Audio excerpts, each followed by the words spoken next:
Good morning, everyone. Happy Thursday. Hope you all well and survived the milchiks last night. Um, okay, here we go. Today's shiur is the Nishmas, our Nachum from Kohen. And Refuah Shlema for Yisrael Baruch Alei Racha Bas Zoda Racha Aliyah Bas Bracha Am Yishchak Ben Risha Chai Bas Dorabela for Shlema B'Sok Shar Chal Yisrael and Shefer Bracha Bas Lacha for as a chus to Tzvi Noach Ben Bracha Rachalea for Shefer Bracha Bas Lacha and all. Um, okay, here we go. Perek Beis. We're in Sanhedrin. Perek Beis Mishnah Aleph. Kohen Gadol done. V'dayin Oso. So yesterday we touched upon the Kohen Gadol and Mishnah Hay regarding the halachas that apply to him. And now we're going to talk more about the Kohen Gadol. So a Kohen Gadol may judge others. He can sit on a base then as a judge, and others may judge him. He's not above the law. If he commits an avera, if he commits a chait, then he has to be judged accordingly and punished accordingly. Made the Me'idan also. He can testify about others, and others can testify about him. Chalitz, he can do chalitza with his brother's widow. Obviously, he cannot do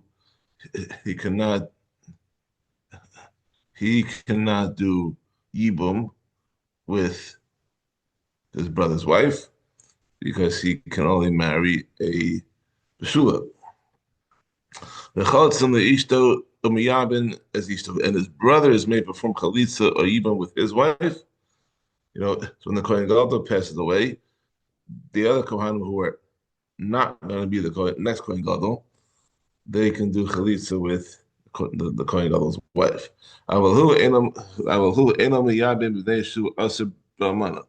We just mentioned this, but unlike other Kohanim, he cannot perform even because as a Kohen Gadol, he is usher to marry a widow, as the pasuk says in Parshas Emor.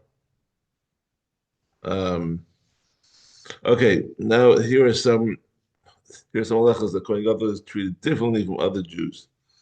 So, meis lo meis, if someone related to a Kohen Gadol dies, Yod say, he may not follow immediately behind the Aron. By a funeral, you have people carrying the coffin to the grave. Usually, that the immediate family is walking behind the Aron. Because he might come to touch the Aron and therefore become tame. No, he can't become tame. Elahein nixin who nigla hey niglin who nixin. Rather, when the people carrying the Aron are hidden from view, then he appears, and when they appear, he's hidden. So that way, he must keep the Aron out of sight. He's allowed to enter a street only after they have turned its corner and disappeared from view. Yitzie imahen ad Pesach ha'ir, and he goes out with them only as far as the entrance of the city, where he stops and returns home. He may not go beyond the city limits because outside the city limits, we're talking Yerushalayim over here.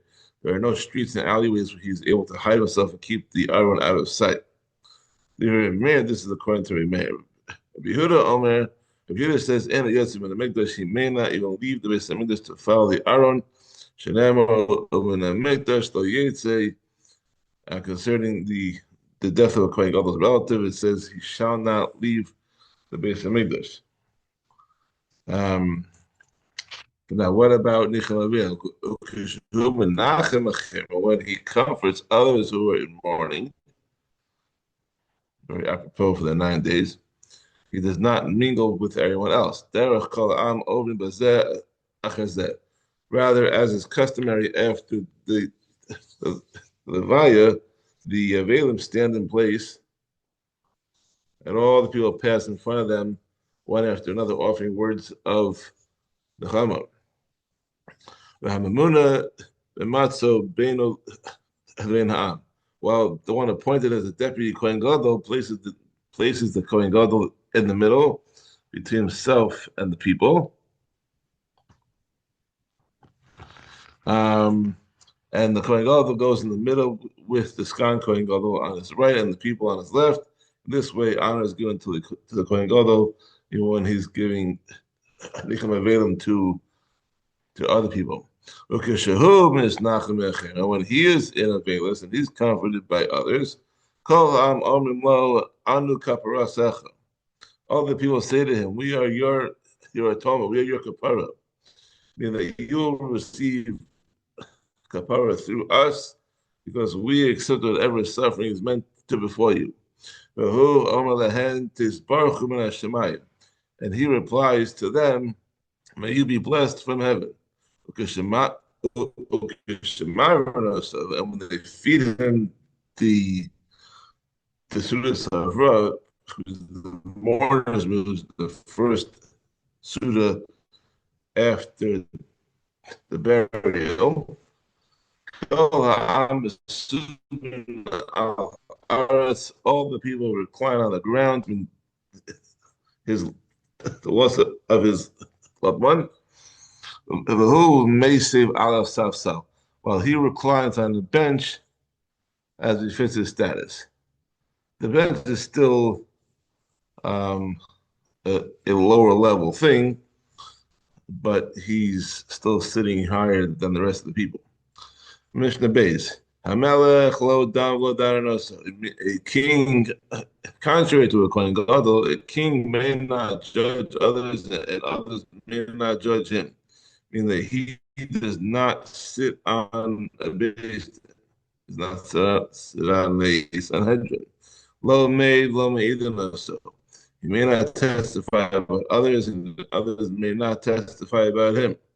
Lo chalit, lo chotz, and his brothers may not perform chalitza, perform yibum with his brother's wife. So everything is off limits when it comes to a king.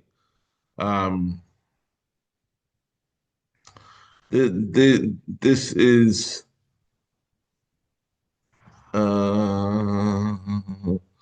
okay. So let's just go some the Bartanura, the Rambam, and the Tosas Yontif. They said that all these restrictions apply only to kings who are not from David Melech. The Chachamim made a gezerah that they may not stand trial because many of them were Amaratzim, who had no respect for the Torah laws and the authority of the court. And since such a king may not be judged, he may not serve as a judge either because from a pasuk, that one may not be judged, may not judge others. So Malchi based David, however, may be judged and are therefore permitted to judge others. Yeah, so Malchi Yisrael, and like they were horrible, horrible people. They were not allowed to serve on the court.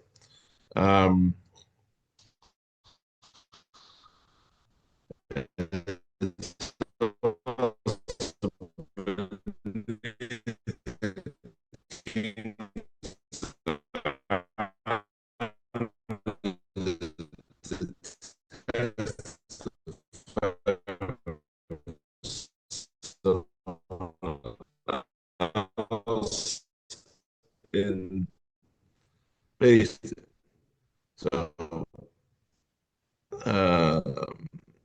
and it's beyond the honor of the king for his brother's widow, for king to marry his brother's widow. You know, the Chalitza doesn't do, even doesn't do anything. Yehuda says in Matzalach, if the king wants to perform, he is remembered favorably. It's a good idea. According to perform Chalitza or even a king may be ready for him to do so. The Chachamim responded to him. On below, they said to him, "Ain't someone listen to him." A king, according to the Chachamim, a king is not allowed.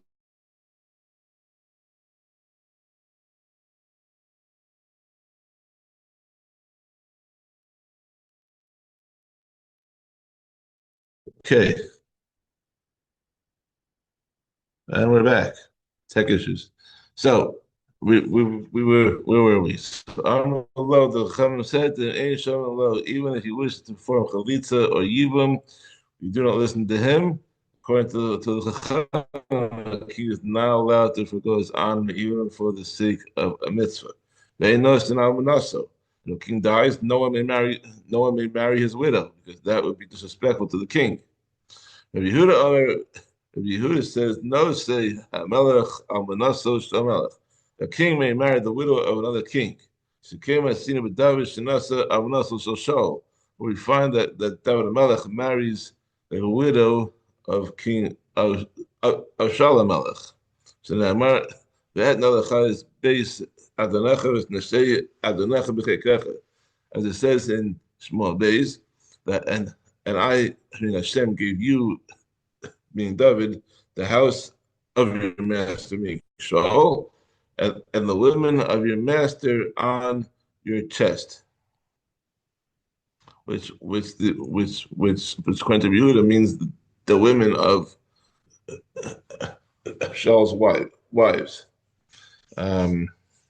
But the Tanakhama interprets the women of your master as Shaul's family, who were permissible to David, meaning Meirav and Michal, who were daughters of Shaul, and that the widows of Shaul were actually forbidden. Obviously, this would be a problem if it's father and son. You can't marry your father's wives. That's a different story.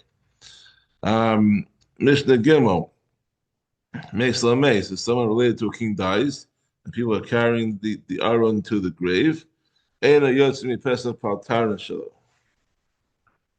He may not go out of the entrance of his palace to join the procession because it takes away from the dignity of a king to show his grief in public. Rabbi Yehuda says, if he wants to forgo his honor and follow the Aron, he may do so. But we find that David Melech followed the Aron of Avner, who wasn't even a relative, he was his advisor. David Amita, as it says in the pasuk that David walked behind the Aron. Armallah, the Chachamim said to Yehuda, this doesn't make any sense. The act of David following the Aron of Avner was done only to appease the people who suspected David of plotting Avner's murder. To show that this was not true, David displayed his grief in public. In normal circumstances, however, a king may not join a funeral procession. And when the king's companions feed him the Sudas of Ve'elim, the Sudas of Ra, all the people recline on the ground to show that they to grieve over his loss. While he reclines on the couch as befits his status, which is also a low level thingy, bench, but he's still not sitting on the regular height, but he's still sitting above the height of all the people. Continuing on, Mishnah Daled. The king may take his army out to fight a non-obligatory war if he's permitted by the court, by the great Sanhedrin of 71.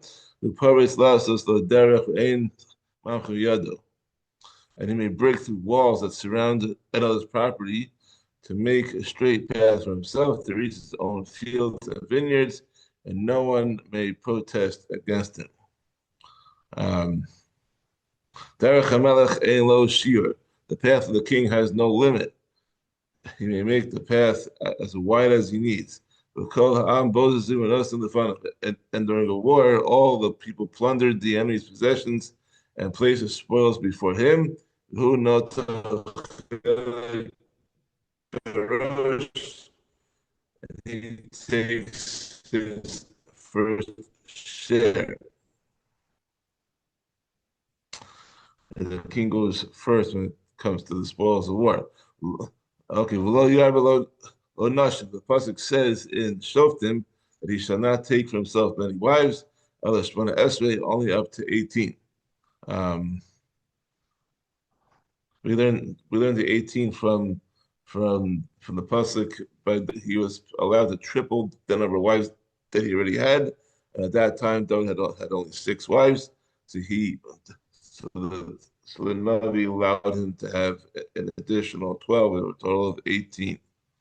Rabbi Yehuda says, Marba Hulo, he may take for himself more than 18 wives, Ubavad Shlo Yehu Mesiros Eslibo. As long as they did not turn his heart away from Hashem, they're not sinful, as the pasuk says, he shall not take for himself many wives, that his heart not turn away from Hashem. Unlike Shlomo Malach, who had 1,000 wives, and a lot of them were very bad. Rabbi Shimon says a third opinion, Afilu Achas Masira as Libo Harezet Lo Isana. If there's even one woman who would turn his heart away from Hashem, he may not marry her.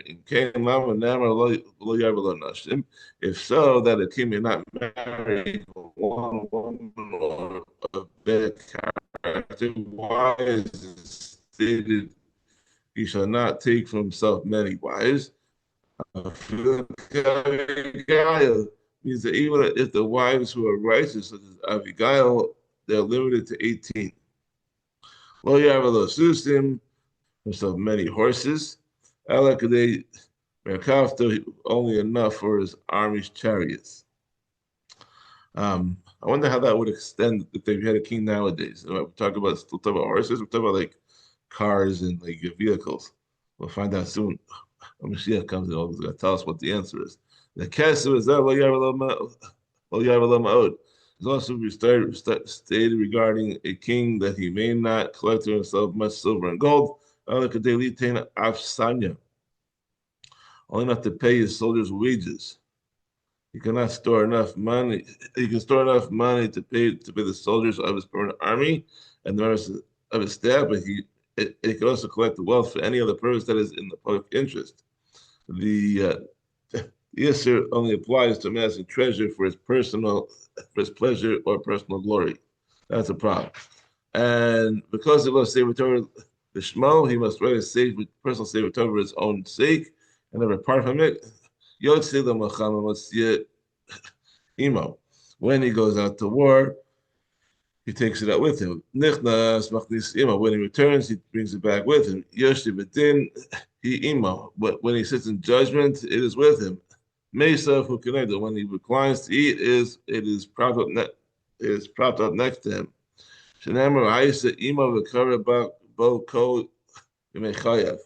As it says in the pasuk, and it shall be with him, and he shall read from it all the days of his life. The king has to be on the ball. And Mishnah Hey, last one for today. No one beside the king may ride on his horse. No one besides the king may sit on his throne. And no one can touch his scepter besides for him. And no one may look at him when he gets his hair cut, which was like every other day or something. And not when he's undressed, nor while he's in the bathhouse. Even though it's normal to be undressed in the bathhouse, this all detracts from his honor, and therefore it's usher. The pasuk says, "So tasim alech melech." Pasuk says, "In shoftim you shall surely place upon yourselves a king." Shetehei hemaso alecha, which implies that the awe of the king must be upon you. And that's all for today. We'll see you tomorrow for Perek Gimel. Have a wonderful day and enjoy the muchs.